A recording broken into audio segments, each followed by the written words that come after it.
بلا تنخواہ جو تھے وہ خطابت کے فرائض سر انجام دیا کرتے تھے. ان کی کوئی ماہانہ تنخواہ نہیں تھی. ہمارے گاؤں نے اس دور میں ہمارے گاؤں کے لوگوں نے ایک سسٹم بنایا ہوا تھا کہ ٹھیک ہے جی سالانہ جو فصلانہ ہوتا ہے اس میں سے کچھ قاضی صاحب کو دے دیا جاتا تھا, تو وہ اسی پہ کانے تھے اور بڑے ہی قناعت پسند انسان تھے. اللہ تعالیٰ ان کو غریق رحمت کرے. آج کل بندہ سوچے کہ بغیر تنخواہ کے کون بندہ ڈیوٹی دیتا ہے, یہ ان کا کمال تھا. اس دور میں ایک اور بھی ہمارے گاؤں کی روایت تھی اور میرے خیال میں مختلف گاؤں میں بھی ہوتی تھی کہ رات کو جو ہمارے امام مسجد صاحب ہیں ان کے لیے ہر گھر سے وہ باقاعدہ ایک سلسلہ ہوتا تھا جس کا نام ہم نے درود رکھا ہوا تھا. تو قاضی صاحب کے گھر سے ایک بندہ آتا تھا جو گاؤں کے مختلف گھروں سے جو مسجد کے ساتھ منسلک تھے, تو وہ درود ان کے گھر جاتا تھا جس میں روٹی کی شکل کی روٹی بھی ہوتی تھی اور بعض اوقات اس کے ساتھ کوئی پکی کوئی اچھی چیز ہے تو وہ قاضی صاحب کے احترام کے طور پر لوگ بھیج دیا کرتے تھے. اس دور کے سادہ لوگوں کی یہ عقیدت تھی. تو جس طرح ہم شام کو جاتے تھے دونوں پڑھنے, میں اور محمد خان استاد عائشہ جی کے پاس جو ہے قرآن پاک, تو اسی طرح قاضی محمد نواز صاحب کے جو بچے تھے وہ بھی ہمارے ہم عمر تھے اور وہ عموماً ان کی ڈیوٹی لگ جاتی تھی کہ درود جو ہے وہ لے کے آ جائیں. تو ناظرین کرام انہی دنوں ایک شرارت ہم نے یہ کی کہ ہمارے گاؤں کی ایک خاتون ہوا کرتی تھی, اللہ اسے بھی جنت دے, وہ بھی آج ہمارے درمیان نہیں ہے, ہماری بہن تھی اور وہ بڑا عزت کرتی تھی میری اسپیشلی. تو اس کے گاؤں کے جو گھر ہوتے ہیں ان کا ایک پرنالے لگے ہوئے ہوتے ہیں گلی کی طرف جن سے پانی ان کے مکانوں کا جو ہے وہ گلی میں آتا ہے. تو ناظرین ہم شرارت یہ کرتے تھے کہ ہم جا کے, وہ تھوڑی غسیلی تھی اور وہ شور شرابہ بھی کرتی تھی, تو اس کے پرنالے کو ہم نے ڈنڈا جب سوٹی مار کے اکھاڑ دینا اور صبح اس نے جناب قاضی صاحب کے وہ بچے جو درود کے لیے جاتے تھے انہیں گالیاں دینا اور وہ جھگڑا وگڑا ہونا, تو ہم اسے انجوائے کرتے تھے. ایک یہ واقعہ, اور ایک جو اصل واقعہ سنانے کے لیے میں نے آج یہ ویلاگ کر رہا ہوں آپ کے سامنے. ناظرین کرام ہم جب گھر سے چلتے تھے, میں اور محمد خان, اور ہمارے گھر سے تقریباً 200-300 میٹر آگے جس چودھری غلام شبیر کا میں نے ذکر کیا تھا, ایک دفعہ ان کی گیراج گر گیا تھا اور ایک واقعہ ہوا تھا جس میں ایک کار جو تھی وہ ڈیمیج ہو گئی تھی, انہی چودھری غلام شبیر کا گھر تھا. اور چودھری غلام شبیر کے دادا مرحوم بابا جی نیاز علی اللہ انہیں جنت دے, وہ اس دور میں زندہ تھے. اور غلام شبیر نے ایک چھوٹا سا کتا رکھا ہوا کرتا تھا, وہ وائٹ کلر کا سفید بڑا خوبصورت کتا تھا, اور وہ بڑا شرارتی اس طرح تھا کہ وہ جو زائد لوگ رات کو جاتے تھے یا ہم لوگ جاتے تھے تو وہاں ان کے گھر کے پاس جا کے ہم اپنے پاؤں اس طرح زمین پہ ڈگ ڈگ مارتے تھے تو وہ اندر سے دوڑتا ہوا آتا تھا اور ہمارے پاؤں میں آ کے وہ جو ہے بھو بھو کرتا ہوا ہمیں کاٹنے کے لیے آتا تھا. یہ ایک شغل بنا ہوا تھا. تو ایک دن محمد خان نے جناب یہ کیا فیصلہ, اور میں نے بھی, کہ آج اس طرح کرتے ہیں, آج اس کتے کو ہم ماریں گے, جب یہ ہمیں بھونکے گا تو پھر ہم بھاگ جائیں گے اور یہ ذمہ پڑ جائے گا کہ وہ انہوں نے زائد لوگوں نے یہ شرارت کی ہے. تو ناظرین کرام اسی طرح مجھے یاد ہے کہ میں ان کے دروازے کے پاس جا کے جب میں نے زمین پہ دھپ دھپ دھپ زور زور سے پاؤں مارے تو اندر سے گولی کی طرح کتا بھونکتا ہوا آیا مجھے کاٹنے کے لیے. تو محمد خان نے ڈنڈا پکڑا ہوا تھا ہاتھ میں, اس نے ایسے کر کے رکھا ہوا تھا, جو ہی میں تو آگے تھا دروازے کی اگلی طرف اور وہ پچھلی طرف کھڑا تھا, کتا آیا اور کتے نے اس آواز کی سمجھ میں جانا تھا تو میں پاؤں مار کے آگے بھاگا تو اس نے زور سے ڈنڈا کتے کو مارا. اور ناظرین کرام کتا چھوٹا سا تھا, ڈنڈا زور سے لگا اور وہ اس طرح گھومنا شروع ہو گیا اور اس نے جو ہے کتے نے چیخنا شروع کر دیا. یہ آواز جب ان کے مالکوں کو گئی, غلام شبیر بھی اور اس کے بابا جی بھی اور ان کے گھر والے سارے وہ شور کرتے ہوئے اندر سے گھر کے اندر, وہ کون ہے اپنے گھر, تو ہمارے کتے کو کیوں مارا ہے. تو ہم وہاں سے بھاگ کے, قریب ہی ایک گھر تھا ناظرین کرام, اور ہم بھاگ کے اس کی دیوار, وہ ویران گھر تھا, اس گھر میں کوئی نہیں رہتا تھا, اس کے مکین کراچی شفٹ ہو گئے تھے اور کوئی مکان بھی گرے ہوئے تھے, اور ان کے گھر میں غسل خانہ بھی مجھے یاد ہے بنا ہوا ہوتا تھا دیوار کے ساتھ. ہم ڈر سے بھاگتے ہوئے چھلانگ مار کے اس کا گھر کے اندر چلے گئے اور غسل خانے میں دونوں چھپ کے بیٹھ گئے. وہ غسل خانہ ایک چھوٹا سا جس طرح وہ نہانے کے لیے ایک پردہ بنا لیتے ہیں لوگ, اس طرح کا تھا. تو وہ کوئی آدھا گھنٹہ گالیاں پڑتی رہیں اور وہ زائد لوگوں کو جو ہے گالیاں پڑتی رہیں کہ انہوں نے یہ شرارت کی ہے. اور دوسرے دن یہ تماشا ہوا کہ پھر ان کا بھی کوئی اس طرح کا کوئی لے دے آپس میں ہوئی. تو بعد میں پھر ہم ڈر گئے کہ ہم اعتراف بھی نہیں کر سکتے کہ یہ شرارت ہم نے کی ہے. تو ناظرین کرام بہت لمبے عرصے کے بعد پھر ہم نے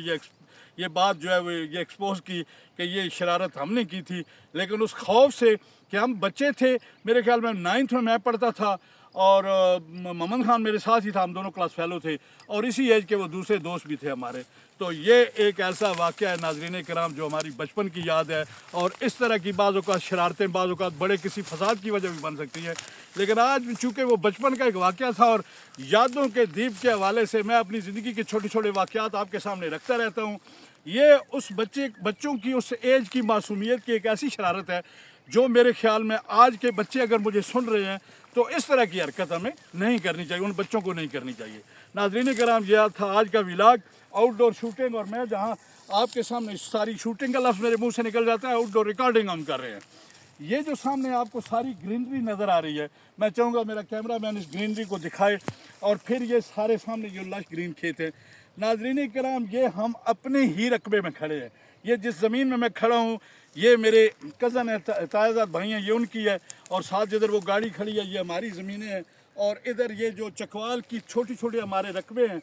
اس پر یہ ہم آج آئے ہوئے ہیں, اور آپ کو تھوڑا سا آؤٹ ڈور یہ ریکارڈنگ بھی دکھا رہا ہوں. ناظرین کرام, آج کا ولاگ انہی الفاظ کے ساتھ ختم کرتے ہیں. چلتے چلتے میرے ساتھ, پاکستان زندہ باد.